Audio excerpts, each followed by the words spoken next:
In today's video, I'm going to teach you how to rotate image Google Drive tutorial. Let's start by opening your web browser and heading to Google Drive. If you're not already signed in, go ahead and sign in so you can access your files.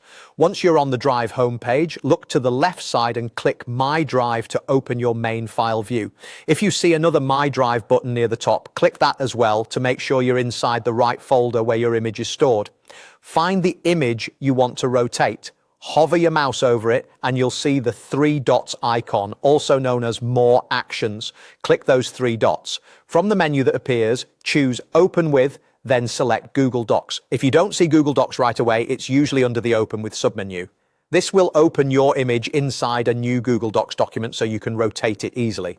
When the document opens, click once on the image to select it. You'll see a blue outline with small handles around the edges and a small circular handle at the top. That circle is the rotation control.